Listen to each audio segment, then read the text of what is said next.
To go. So, good afternoon, everyone. My name is Jemerty Abao, and I'm your student teacher for this afternoon.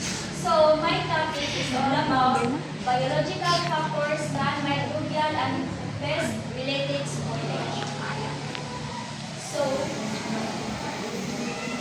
what do you think happens to food when insect or rats touch it? So, anyone? Miss Yagas? I think this thing happens I think contaminate ang food is because ang insect or rats kanang nasilay kanang dala-dala ng mga microbes or harmful bacteria that can contaminate our food that will lead into spoiling or ma-affect sa health.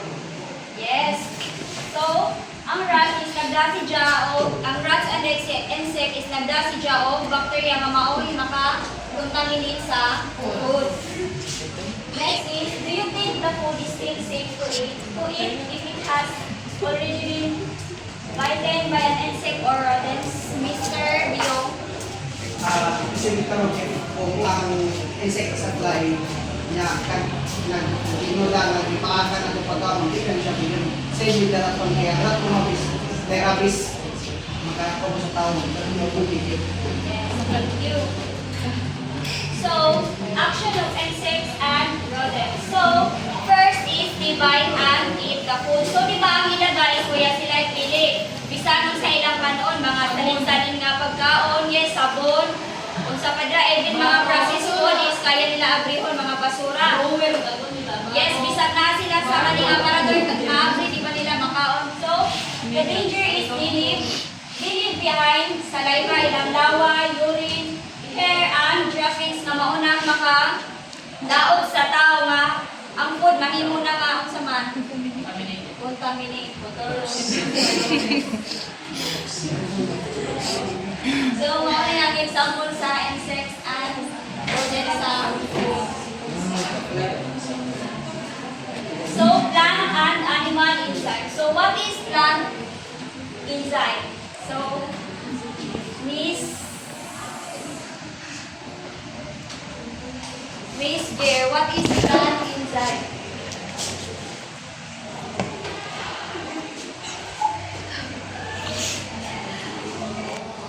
Mr. Lambot?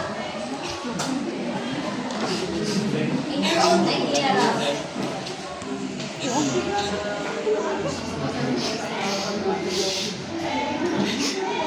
Miss Aton? Plant enzyme. Enzymes siya mga tapos pagin overrides Yes, so plant and animal enzyme are natural substances found in fruits. So, for example, sa katong giingon ganina nga pag pikas ka og apple, di ba mo brown ang apple, it's because of enzymes na mo react with oxygen. So, enzyme help in ripening of fruits. So, kanang kuan bitaw mo hinog ang prutas, it is cause of enzyme. Next is breaking down starch into sugar called amylase. So, kana bitaw kabantay mo kanang magtaon mo og luto. Di ba kadugayan ninyo usap sa inyong baba is makafeel na mo nga nitamis ang luto. So, it is because of enzyme called amylase.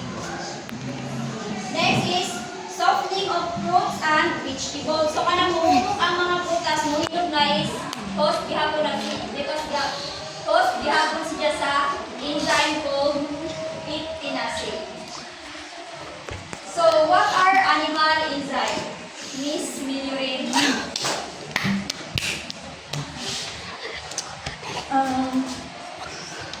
Animal enzyme is allowing the body to absorb nutrients, grow, and create energy. Without enzymes, mapod kay kanang mo kabot ng of years ang pag-build food. So, animal enzyme are enzymes found in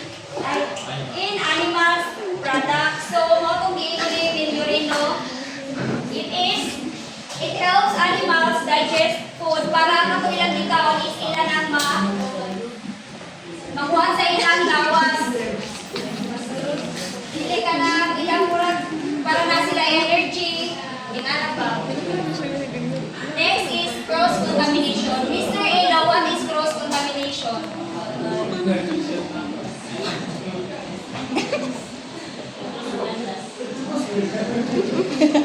And only one cross-contamination is about contamination.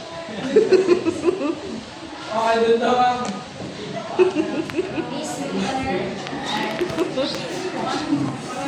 Cross-contamination may kalagwa.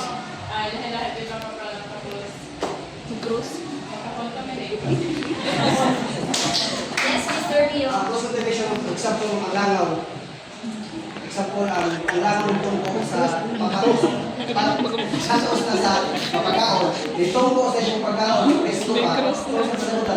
Nag-cross-contaminate ka siyang tungko sa kakaon. Bacteria. Okay, also, cross-contamination is the transfer of harmful bacteria to food from other food. So, example, Ana, is kanang ikaw maghiwa ka o karne. Ilaw nga karne. Then, katong imong gigamit na kutsilyo and also the ating word is mauna po imong gihiwa dito sa imong pagkaon na rin dito. Mauna ang itawag nga cross-contamination. So, next is improper hand hygiene. Mr. Bag-out. Improper hand hygiene sa cross-contamination. Ang improper hand hygiene is karang kita igikan ko gawin style sa yuta or karang igikan nag-fix sa mga tae and then mahawag dito sa ibo product like meats. That's it. Okay, thank you. So, improper hand hygiene is ka na maghawid ka o mga udaw nga mga naay ka rin sa ibo ka naay bacteria then muhawid ka sa pagkaon is mauna mga cross-contamination. Next is food storage. Miss Incherdo.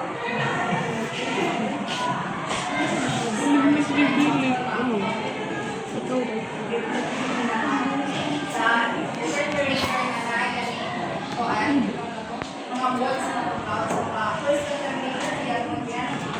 Yes, kana naa sa ref, di ba katong giingon ni Miss Itil ganina nga, ang imong kulay is kanang is katong naay daot, then imong kita pa dito matanggal ang ugang, that is called cross-contamination. So, how cross-contamination contribute as a factor? So, first is biological contamination. So, when we say biological contamination, it is all about living microorganisms that can make food unsafe.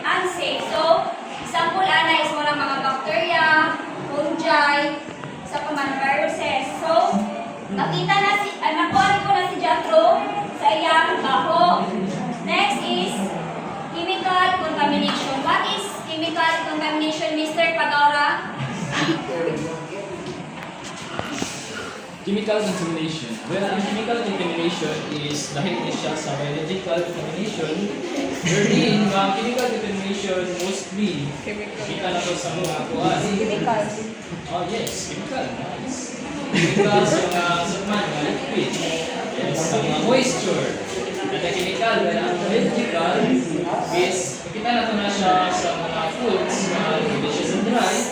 Pwede po siya sa medium na pagka-moist. Dala na sila o mga microbes or mga harmful organisms. Okay, thank you. So, we will say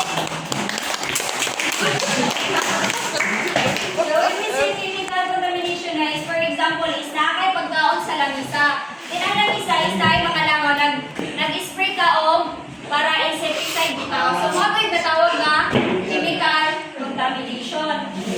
Next is physical contamination. Miss Corminal. What is physical contamination?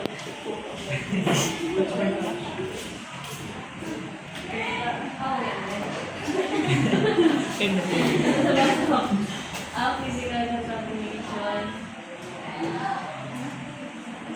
Apa nang fun? Kaya nga nang katong sa gini mo ginamon nga, katong na yung hand, sa hand nga, o kanang muhawid ka sa kanang other things na like dirt, iba, or na, tapos mga may diabetes ang pagkaano sa physical. Okay, thank you. So another, Miss Silisana, physical contamination. Physical contamination, ma'am, is katong, for example, nasulit mo ni Mr. Elos, bitaw nga ka ng job sa mga tiyangge. If ka na nga kuhan is, ka na, ibalik dyan, pinapunta na natin ba sa tiyangge is, kuhan na siya, lantad na siya. So if mugulot ka dyan na, for example, is ka ng isda, oo, so niya mong gamit na sa laing, so mo na mga Okay, so another no, ang physical contamination happens when foreign objects get into food. So, di ba, kibali nagkaon ka, so nakay nakuha nito nga, something buhok, sa pamailain, kanang uko, sa pamangajod, physical, Botak. sa pamangajod ka pero, buhok, yes, unsa pa? Kuko. Opo, or kanang bitaw imong gigamit nga kaning gigamit nimo nga kaning baso or something nga kaning panaksan nga buak na ay sagol adto nga kaning gagmay nga mga Ay, ganun. gagmay nga pino. Yes, mao na yung gitawag og physical contamination. Ay, okay. So that's